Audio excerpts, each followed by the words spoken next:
മദ്യനിർമ്മാണശാല വിവാദത്തിലെ ആരോപണം മുഖ്യമന്ത്രിയിലേക്ക് തിരിച്ചുവിട്ടു പ്രതിപക്ഷം. ഇടപാടുറപ്പിക്കാൻ VRS നേതാവ് കെ കവിത കേരളത്തിലെത്തിയെന്നും അവർ എവിടെ താമസിച്ചു എന്ന് അന്വേഷിക്കണമെന്നും ആരോപിച്ചാണ് പ്രതിപക്ഷ നേതാവ് VD സതീശൻ മുഖ്യമന്ത്രിയെ ലക്ഷ്യമിട്ടത്.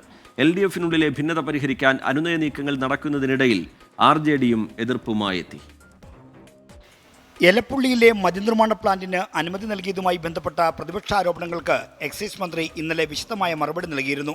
മറുപടിക്ക് ശേഷവും ആരോപണത്തിൽ ഉറച്ചു നിൽക്കുന്ന പ്രതിപക്ഷം പക്ഷേ ആക്രമണം മുഖ്യമന്ത്രിക്ക് നേരെ തിരിച്ചുവിടുകയാണ്. ഡൽഹി മദ്യനയ കേസിലെ പ്രതിയും VRS നേതാവുമായ കെ കവിതയുടെ ഇടപെടലുണ്ടെന്ന് ആരോപിച്ചുകൊണ്ടാണ് പ്രതിപക്ഷം മുഖ്യമന്ത്രിയെ ലക്ഷ്യം വെക്കുന്നത്. തെലങ്കാനയുടെ മുൻ മുഖ്യമന്ത്രി ചന്ദ്രശേഖർ റാവുവിന്റെ മകൾ കവിത MP അവരും പ്രതിയാ. അവർ കേരളത്തിൽ വന്നിട്ടുണ്ടല്ലോ. ഈ ഒയാസിസ് മദ്യ കമ്പനിക്ക് വേണ്ടിയിട്ടാണ് അവർ കേരളത്തിൽ വന്നതും കേരളത്തിലെ ആളുകളുമായിട്ടും സംസാരിച്ചത്, ഗവൺമെന്റുമായിട്ട് സംസാരിച്ചത്. സ്പിരിറ്റ് ലോബിയുമായി കൂടിക്കാഴ്ച നടത്തിയെന്ന എക്സൈസ് മന്ത്രിയുടെ ആരോപണം നിഷേധിച്ച മുൻ പ്രതിപക്ഷ നേതാവ് രമേശ് ചെന്നിത്തലയും മദ്യനിർമ്മാണ പ്ലാന്റിലെ അഴിമതി ആരോപണം ആവർത്തിക്കുകയാണ്. ഇതാരും അറിയാതെ ഇത്ര തിടുക്കത്തിൽ ഒയാസിസ് പ്രൈവറ്റ് ലിമിറ്റഡ് എന്ന ഡൽഹി മദ്യനയ കേസിൽപ്പെട്ട ഒരു കമ്പനിക്ക്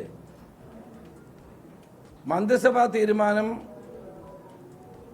എടുത്തത് വഴി വൻ അഴിമതിയാണ് കേരളത്തിൽ ഉണ്ടായിരിക്കുന്നത്.